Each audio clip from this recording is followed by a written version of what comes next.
Hey book readers, just taking a moment to share what I read this month. Gregor the Overlander by Suzanne Collins, author of The Hunger Games.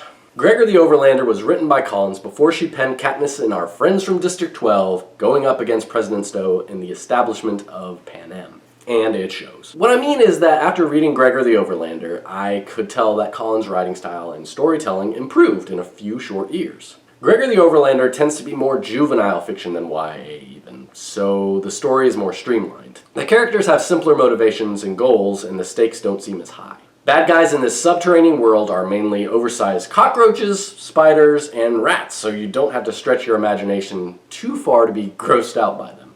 My gut instinct was to label all of those icky creatures as the bad guys as soon as they entered the picture. I liked the book, but I didn't love it. It's a nice light fantasy filler that will give you a break from high fantasy or more complex stories. If you read this book with high expectations, I have one thing to say. May the odds be ever in your favor. And I'm going to give it 3 out of 5 dog ears. I also read The Book Eaters by Sun Yi Dean, and I was pleasantly surprised by how much I liked this book. Here's the description.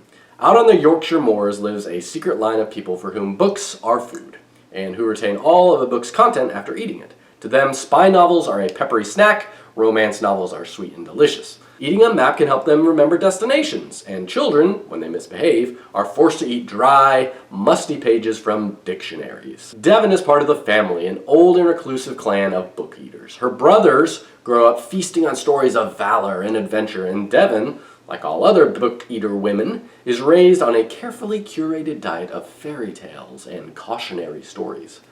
But real life doesn't always come with happy endings, as Devon learns when her son is born with a rare and darker kind of hunger, not for books, but for human minds. The Book Eaters is a story about family, freedom, and being different from others. There are action-packed sections where the characters are on the run or fighting for their lives, as well as calmer sections that give you a good sense of the sheltered life of the main character Devon and the predictable, monotonous lives that her species is subjected to.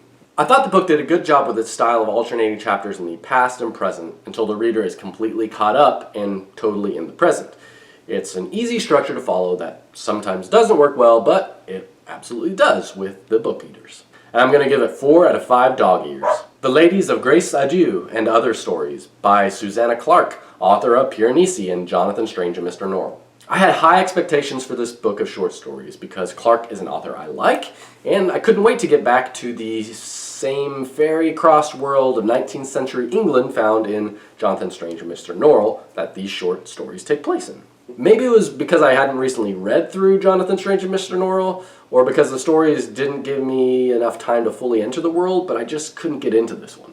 Only a couple of the stories stood out to me because of the casual cruelty of the fairy characters in them. The others were forgettable or uninteresting to me. I was disappointed for sure, but I'm still all in on whatever Susanna Clarke writes next. 3 out of 5 dog ears.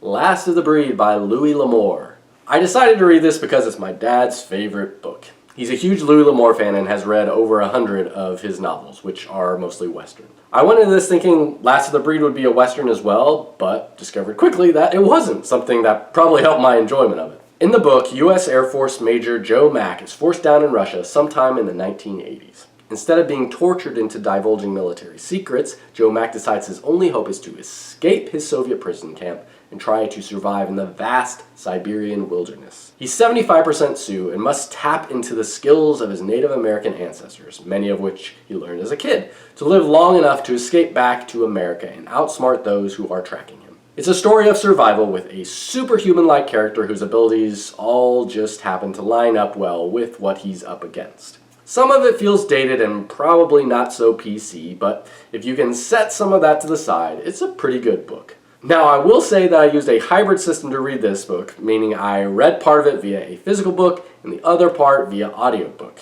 The only thing that was jarring about that is that the audiobook narrator sounded like Dan Aykroyd. It was a little distracting and kind of funny. 4 out of 5 dog ears.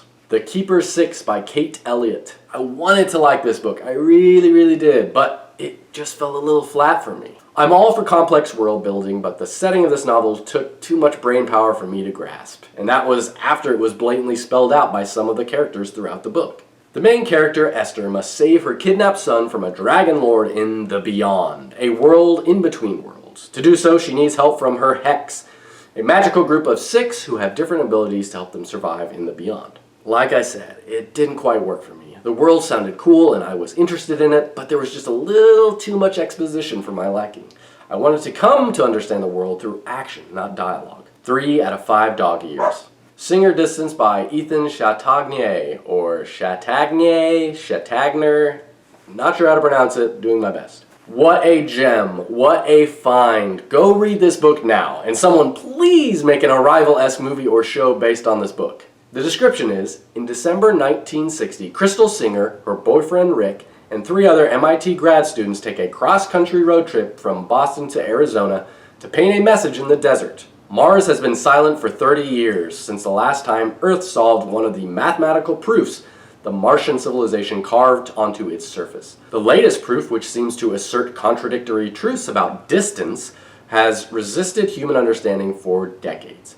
Crystal thinks she solved it, and Rick is intent on putting her answer to the test, if he can keep her from cracking under the pressure on the way. But Crystal's disappearance after the experiment will set him on a different path than he expected, forever changing the distance between them. This book doesn't overwhelm you with mathematical theories, but keeps you wanting to know more about Crystal's whereabouts and whether or not Earth and Mars will ever communicate again. If you like sci-fi or alt history books, or want a captivating novel you won't want to put down, go read Singer Distance. It has parts that feel like Arrival, Interstellar, and Project Hail Mary. 5 out of 5 dog ears. There you have it, my June 2023 in a nutshell. Please remember to like, subscribe, and read Singer Distance. Happy reading.